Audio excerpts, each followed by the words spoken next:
Cool, cool. Testing, testing, 1, 2, 3. Testing, testing, 1, 2, 3.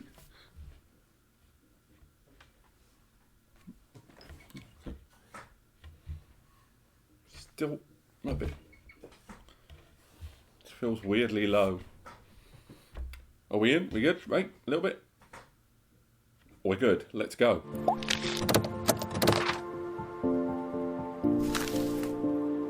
Hello and welcome back, and that is right. Today we're going to talk about the Addlink A Game series. This is a range of SSDs that they have worked on for PS5. It takes advantage of an existing series they already had, and they've optimized it for PS5, making a few tweaks and improvements internally in some of the NAND choices, as well as the external architecture. Now, first and foremost, straight off the bat, it's worth highlighting that this isn't the only Addlink A series SSD for PS5. Indeed, it's one of the first SSDs that I've ever seen here that's arrived that actually has the PS5 logo on it. There is a lot of fun and games to be had trying to get the lighting in this video. It's one of the first SSDs that I've had my hands on that is PS5 branded with that logo on there. It's worth highlighting as well, as I say, that there are in fact 3 series of SSDs. Now we'll be benchmarking and reviewing all 3. So though today's video is about the A95, later on I will be talking about the A90 there in the middle and the A92. All of them have their own pros and cons, and throughout the whole series it arrives with a kind of tiered approach to how you want to spend your money and your budget on an SSD for your PS5 or just general for SSD PC use. Although these are PS5 utilized, it is worth highlighting, of course, they can be used in anything, and I will be bench testing this on the Intel i5 test rig that we've been utilizing for all of our tests throughout and comparing those results. But the PS5 testing of this SSD is a completely separate video. We're going to bench test each one of these SSDs separately and then do our usual big old face-off where we compare the results across at least 10, maybe 15 games. Just while I was going through the process of editing the review of this SSD, I thought it worth just slicing in the benchmark for PS5. So even though the video I don't really refer to it, I just wanted to add this in post-production. As you can see, I've already put the A95 SSD inside my PS5. We're just going to do the quick benchmark to show you guys what it shows. As you can see, it still needs to be formatted there. Sorry for the noise of my cat jingling around there in the background. But for now, let's go ahead and format this SSD. Let's go ahead and format the SSD for the PS5 to see which benchmark we're going to get. And we're going to let it finish it, and let's see what this SSD can bring to the party. They do have their own ratings, of course, on their own website, but this is rated at 6,556.98 megabytes, which is a clear 1,000 more than a recommended minimum for the PS5. And what we're going to be doing in a future video, of course, is to go ahead and go through all of the different performance benchmarks for this here. And again, I'm just going to quickly go onto the XMB before we return to the review, and then we'll go ahead and continue looking at the benchmark on that desktop PC there. So let's go into the settings, go into the storage, and boom, there we are. There's the 2 TB Addlink SSD there. So for now, let's go ahead and return to the review now. But for now, let's have a look at that packaging, because I'll be honest, this has been an absolute nightmare. I might even mention this in another video, but the lighting system I have here, I have a 3-tier light around here, and it makes showing this box off a matter of tactics. It's got that really nice shiny external box there. Again, lots of information on the externals there. And again, the performance benchmark really is what we need to talk about there. This 2 TB, they're stating can reach performance of 7,400 megabytes per second sequential read and 7,000 sequential write, which puts it as one of, if not the highest sequential write SSD on the market right now in terms of PCIe Gen 4x4 architecture in an M2 state. Now, again, write performance isn't so important for you PS5 guys. I'm going to go into way more detail on that in the dedicated PS5 video. But as it stands, there are systems out there that can utilize that write performance. And if you are working in post-production, you're editing, that kind of thing, then that's going to make a big difference to you. So let's have a look about what we get inside. We're going to have a little look. And of course, we have our information about this SSD. Got our first time setup guide. It's actually a lot more pictorial than I would give it credit for. It's probably one of the best I've seen Again, not a lot of people are going to use that. I mean, I think a lot of people are going to use online tutorials, but I like to include it. It's the second best I've ever seen. I've got to say, the Patriot, I can't wait for you guys to see that video, because that's one of the most beautifully presented SSDs I've ever seen, but it doesn't have the hardware architecture that this one does. Now, we remove that from its plastic shell, nothing else in there.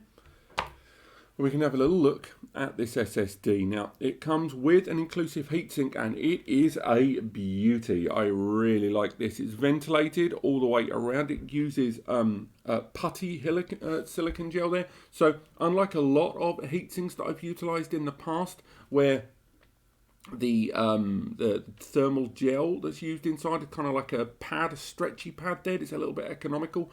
This utilizes proper paste. I'll show you in a moment, because off camera, when I was getting ready to set up for these videos, and I was double checking the chips and the NAND and that kind of stuff onside this, I had to prise this heatsink off of here, and it took an almighty force to do that. So although it's going to look easy when I remove it, do know it took near Herculean strength and at the same time kind of carefulness of touch to not tear this SSD and snap the thing in two just to remove it. But for now, let's have a look at it. This will fit beautifully inside that PS5 slot there once you've got that installed. And the same goes if you're using this in a standard PC setup, it will fit in absolutely fine.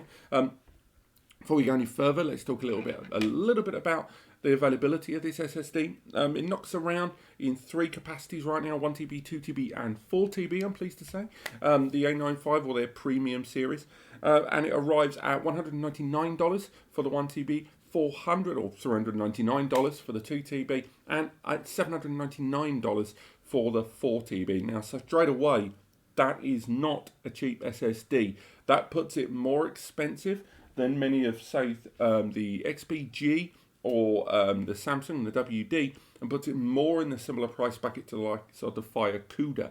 But I've got to say that what you're getting for your money in terms of internal architecture, and I can't speak for the benchmark yet because we've not done it, I've got to say that in terms of what they've put underneath that heatsink, you are getting some serious value there. So it's a PCIe Gen 4 SSD. So again, that's PCIe Gen 4 times 4, potential 8,000 megabytes per second throughput to saturate there. It takes advantage of NVMe revision 1.4, which is always good to know. It also utilizes DDR4 2666 megahertz memory, that is SD-RAM on board.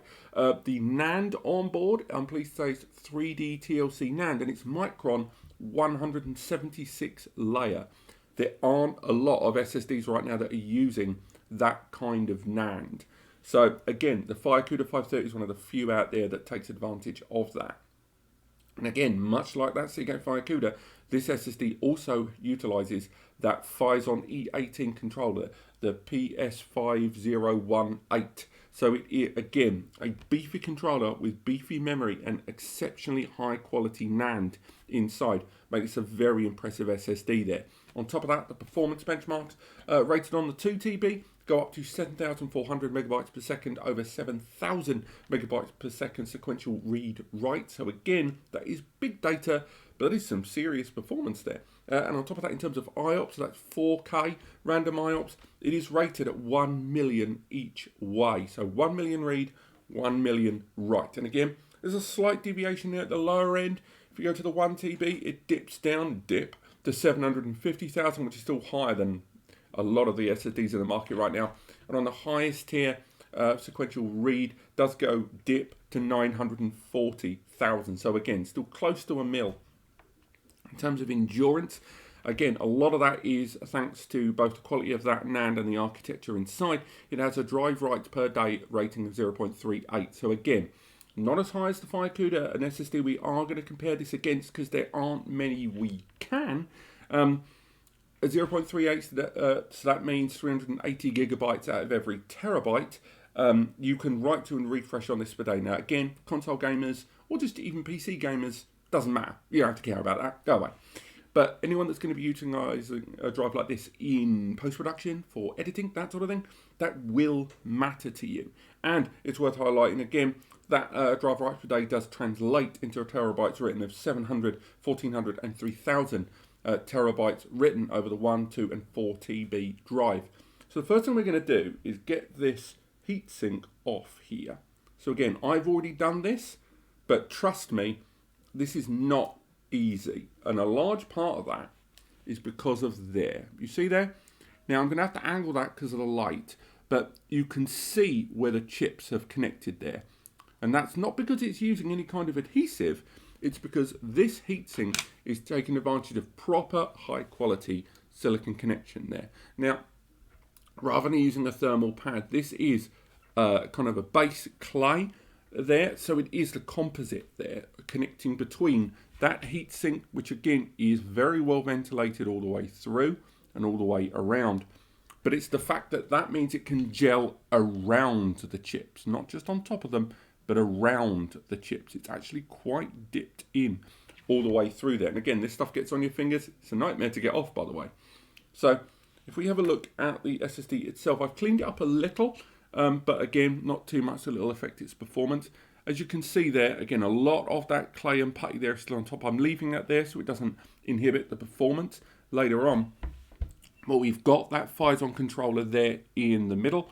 Let's get that there, center of screen. Again, we have got NAND chips distributed very evenly with 2 up there, and again, an additional 4 on the back. And the DDR4 memory, the SD RAM, we have 2 chips on either side there, all the way around it. So again, a lovely little architecture. And again, this is another 4TB 2280 SSD, which, to be perfectly honest, is very, very impressively put together and very cleanly put together. You don't have to utilize their heatsink. I'm not sure what the warranty situation is. You get 5 years, but if you take off their heatsink and utilize a non-proprietary, I'm not sure where that sits in terms of the warranty. Something I will look into and add to the written review over on NAS Compares. But for now, I've got to say, in terms of what you're getting for your money here, for a slightly understated SSD, the build quality on this is second to none.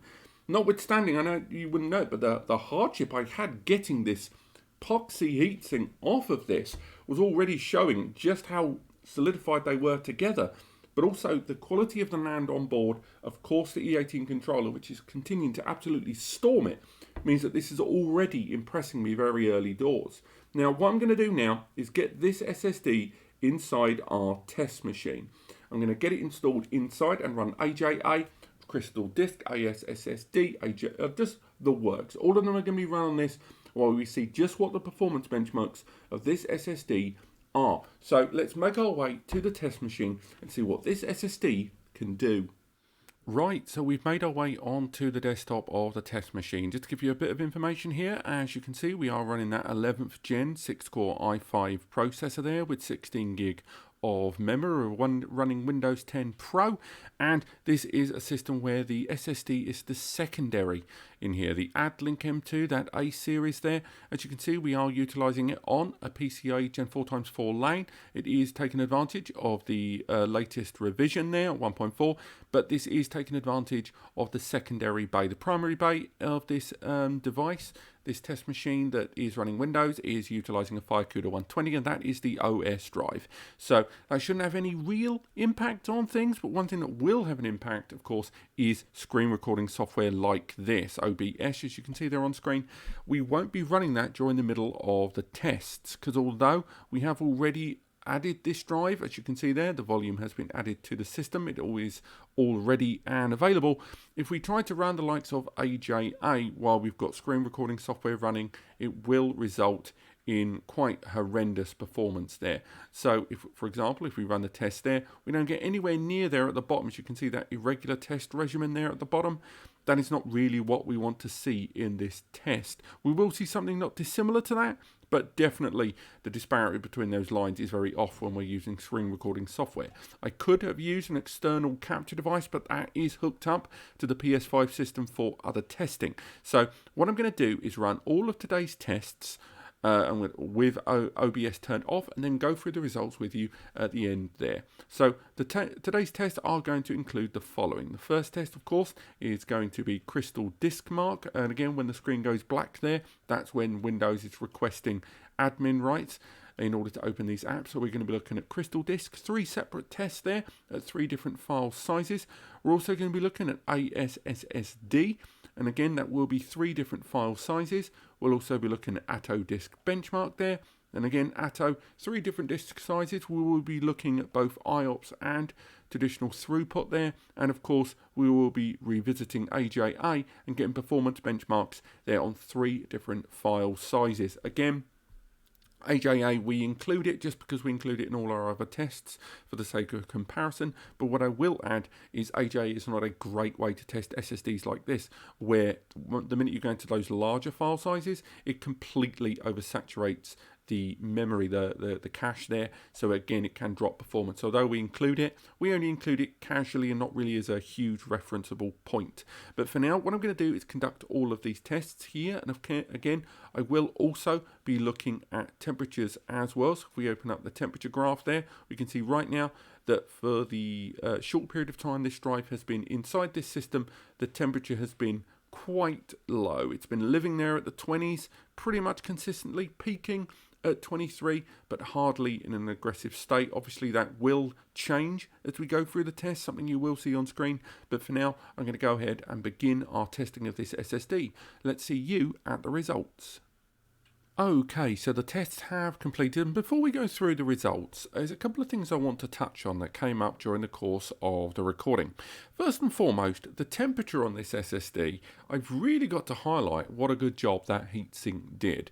I've done a lot of tests in the past, and when I've looked at different SSDs and the heat that's generated between each of the individual tests, it can get quite high, and I do generally rate an SSD by 2 factors. The first one is the height, of course, at which the temperature reaches during the course of all the tests, and the time it takes for the SSD to cool down and dissipate that heat. As you can see here, the dissipation of that heat was pretty darn good. It started off idle at 20, and as we went through the test, which took around about an hour and 10 minutes, give or take, all of these tests with a gap in between of around 1 to 2 minutes each time, the SSD never really hit higher than 47 degrees and constantly cooled down. And even now, a short while after the last test was completed, has reached as low as 26C for that SSD. Now, to put that into perspective, if we go into some of the other SSDs that I've tested previously, such as the A data here, and have a look at the temperature testing, we can see that the A data got much higher, got into 55, and was never really lower than 50 during the course of the tests when we were testing that Gamix S70. And indeed, when we look at other SSDs such as the WD Red that we were looking at for NAS purposes before, and we look at the tests there, when that was being spiked during testing, you can see that it would spike very early to 60 and then stayed at 40 degrees. Whereas this SSD was consistently in the mid-30s whenever the test was idle, and when very quickly would go down to 26. So I really wanted to highlight that this AddDisk SSD, the A95, really did a very good job with that heatsink, and I think a lot of that can go down to that kind of clay-based or silicon, when people use thermal paste there on that heatsink there, connecting it. Very good job of heat dissipation all the way through. The other thing I want to highlight is these are the reported benchmarks for the entire A series from Addlink. Of course, the only one we're looking at here is this one, the A95, but they report this drive at 7,400 megabytes per second over 7,000 megabytes per second sequential read and write. Although it is worth highlighting that the system they used was substantially more powerful than the one we're utilizing today. Now, I never hit those numbers, but I got really close, and some particularly close numbers indeed that I want to talk about. So, removing that there, the first test we want to look at is something nice and easy to read, which is Crystal Disk. Now, the Crystal Disk ratings here, as you can see, they never got into 7,000, which isn't a huge surprise. Very few SSDs in conventional PCs and not highfalutin tech rigs will break into that number. But what I want you to take from this is the following. First and foremost, it got incredibly close to breaking 7,000 in every single test in read, but it got particularly high in write. Even SSDs that I featured here previously that have reported reads of 5,500 to 6,000 megabytes per second, they very rarely hit those right performance speeds on this test rig. This system hit consistently high 6,900 and 6,700 on respective read and write, and IOPS as well got incredibly close to 1 million on every single read run. So again, very impressive scores, which of course we have to look at relative to the test machine and not the high-end Xeon that was being utilized in the performance benchmarks provided by AData, and still great numbers for what we're looking at here relative to the test machine we're using here today.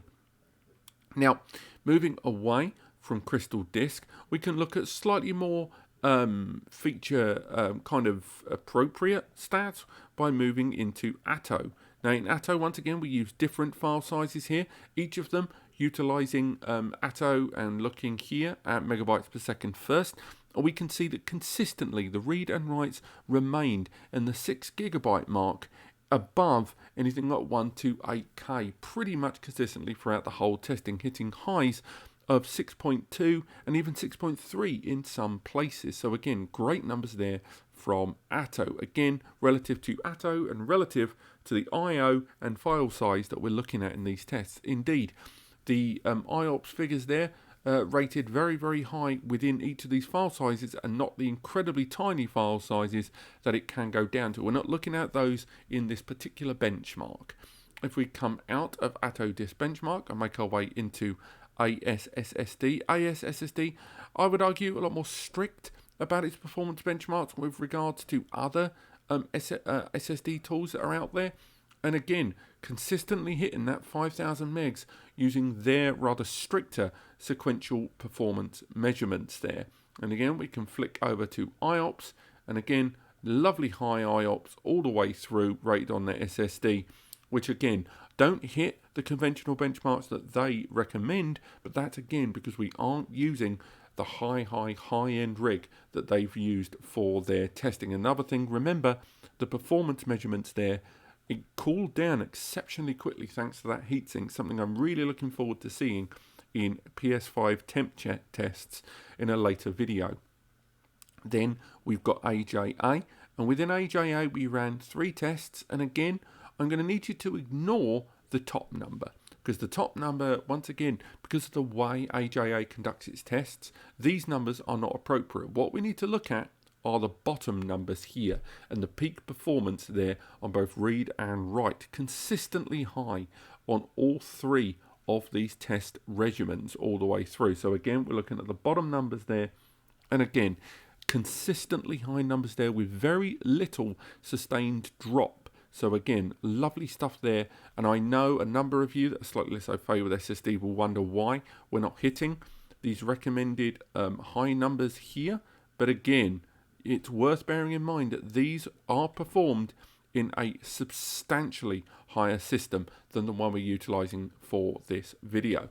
But these numbers for me do heavily indicate that it does live up to its reputation, and of course further testing in a PS5 system will tell us substantially more about what this SSD is capable of in its target demographic. But for now, I do recommend this SSD right now for those that are looking for a high performance SSD that is able to that arrives with an inclusive heatsink and also is going to give sustained and cool performance. Do stay tuned for the PS5 testing and of course how this SSD compares to the A90 and A92 in their own featured lineup of SSDs for PS5, both in the PS5 and in our benchmarks. Thanks for watching. If you've enjoyed this, click like. Do read the full review, which has got even more information on these SSDs and comparisons against the likes of WD Black, Seagate FireCuda 530, and of course the Rocket Plus in the description. Let me know what you think in the comments. Click like if you enjoyed it, subscribe to learn more,